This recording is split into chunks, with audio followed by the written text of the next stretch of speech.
It's a new month and a new year, and we have a lot of budget changes happening this year. Today, I'm going to break them down for you as I share our actual family budget for January 2025. Hey guys, I'm Marissa. If you are new here on my channel, we talk about family finance and ways you can budget, save, and make more money for your family.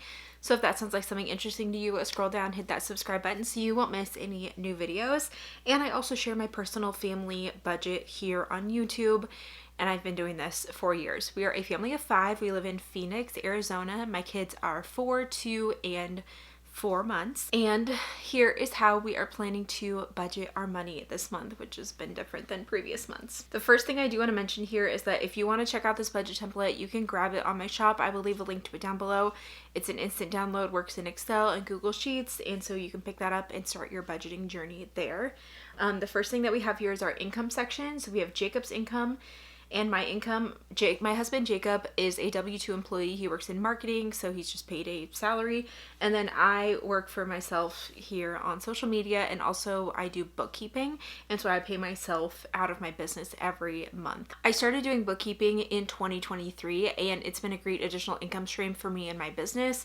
And I love that it provides consistent income while I still have the flexibility to work from home and on my own schedule. So I actually created a course called Next Level Bookkeeper, which teaches you how to do bookkeeping tasks and launch your own bookkeeping business. And I also did this with my friend Andrew Brown, who is a CPA, and he's done exactly the same thing with his own bookkeeping business, because we've both just loved having this extra income stream for our families. So if you want to learn more about bookkeeping, I also have a freebie of what makes a good bookkeeper. I will leave a link to that down below as well, and you can check that out. I would highly recommend it if you're looking for something that you can do from home to make money and you're organized and you like to manage your own money. You could do that for businesses and make some money. But here's our grand total of our income. $9,600 is what we are expecting this month. I hold expecting very loosely because it's a new year. My husband's benefits change, so I know that his take home is going to be a little bit different. So I'm not sure exactly where that's going to land yet.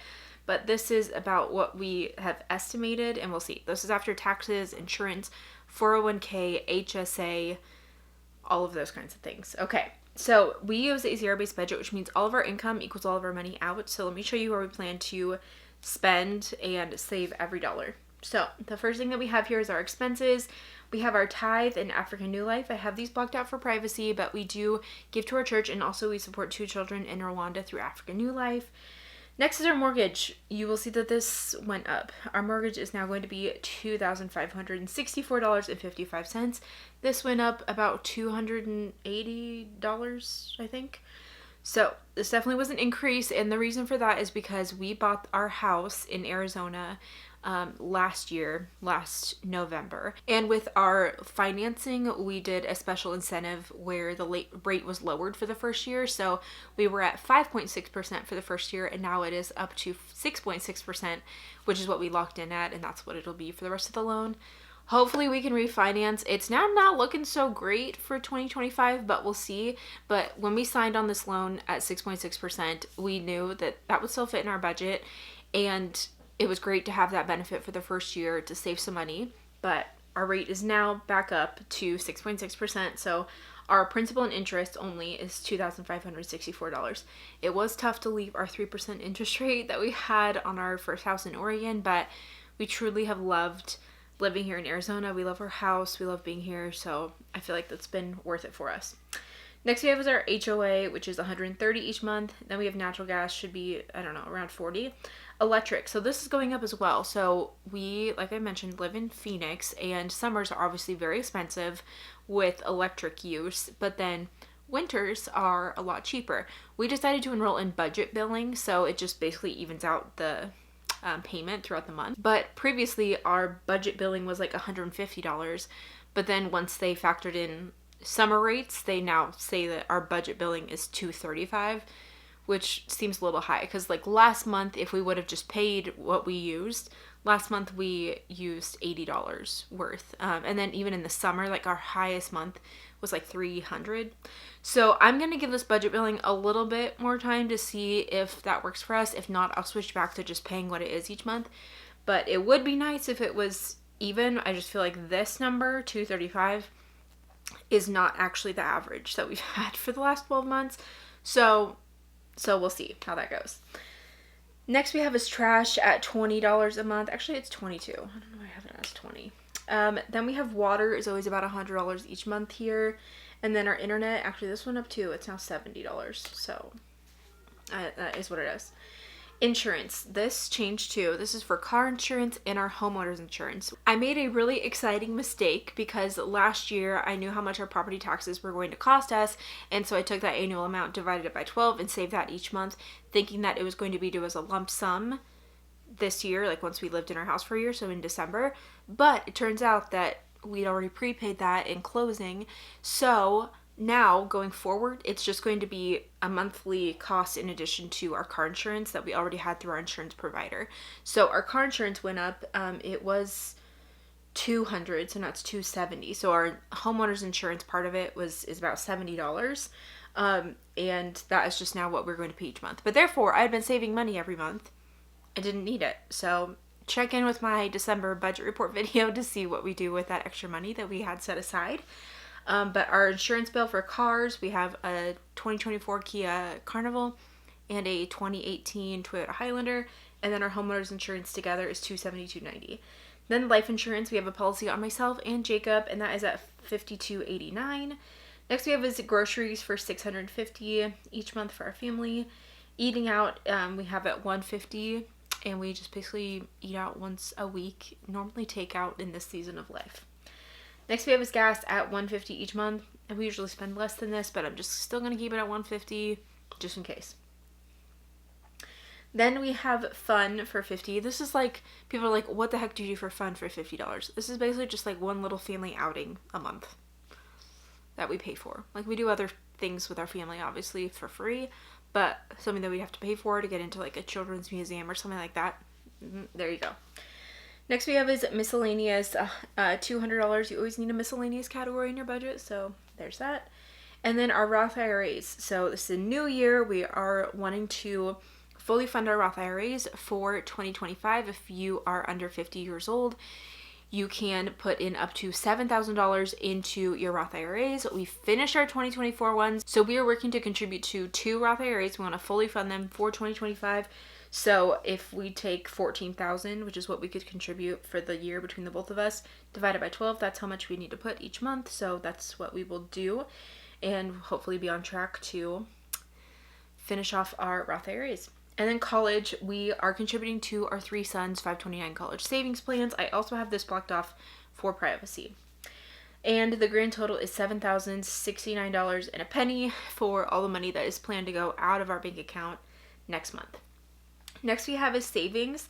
So this is money that I am keeping track of myself in my own bank account. So first thing that we have here is our emergency fund. We do have a fully funded 6-month emergency fund done.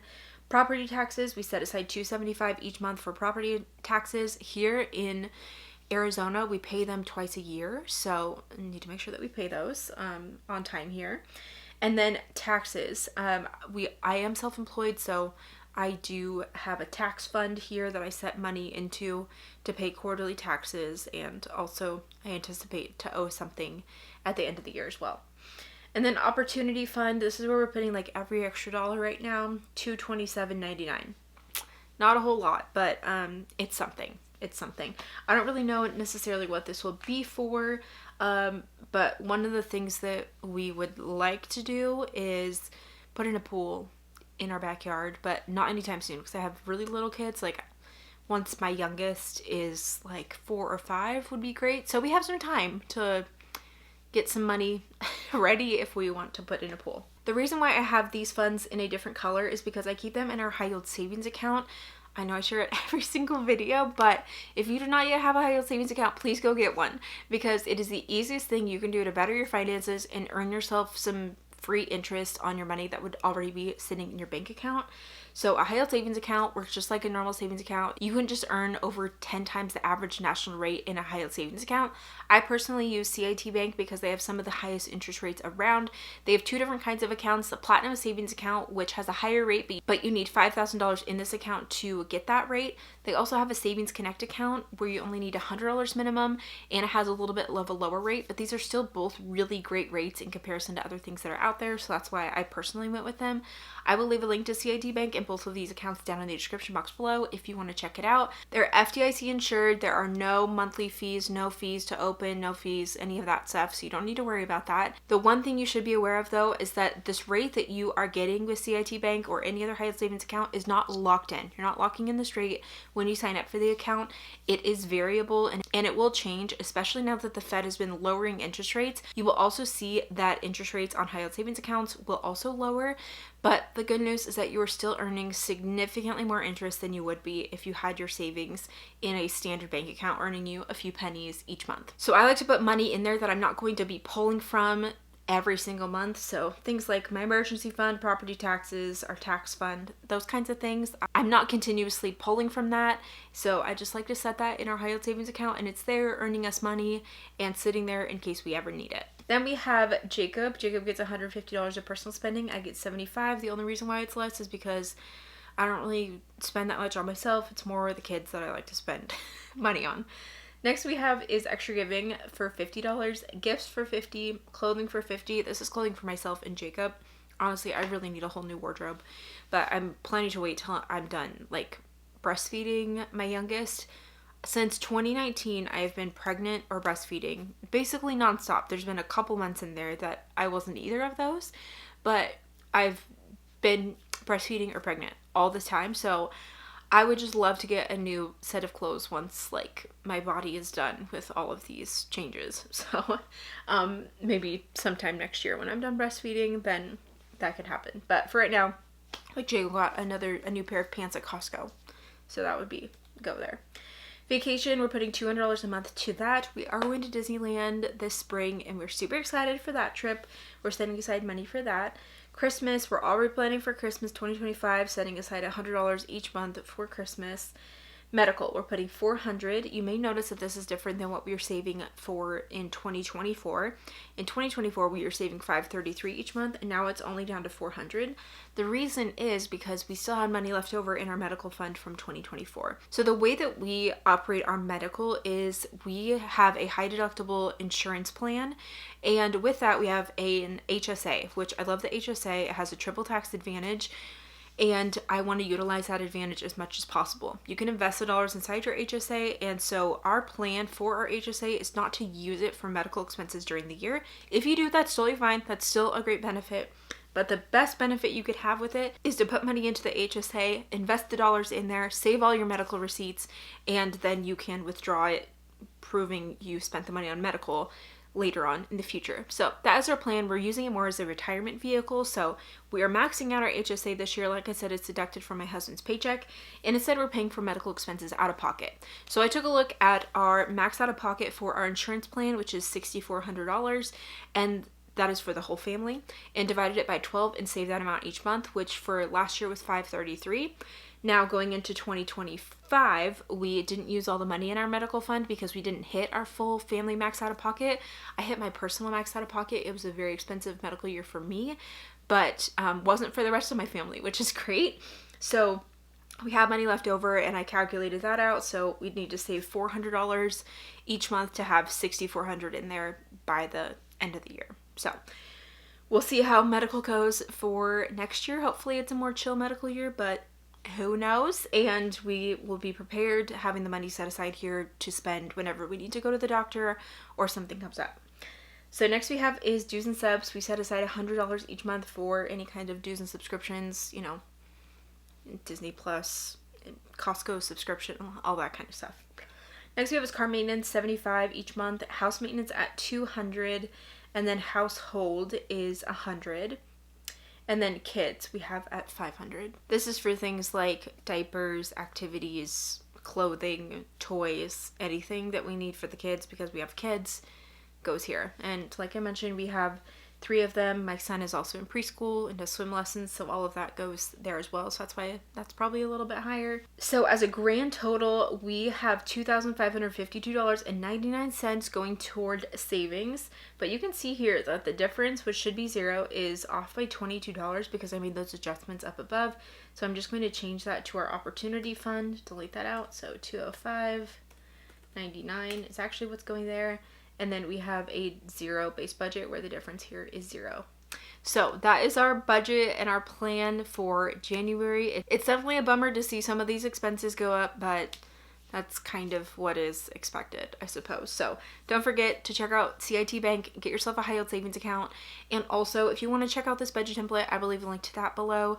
And with that, I hope you guys have a wonderful last little part of 2024 and cheers to 2025. And I will look forward to seeing you in the next video. Bye.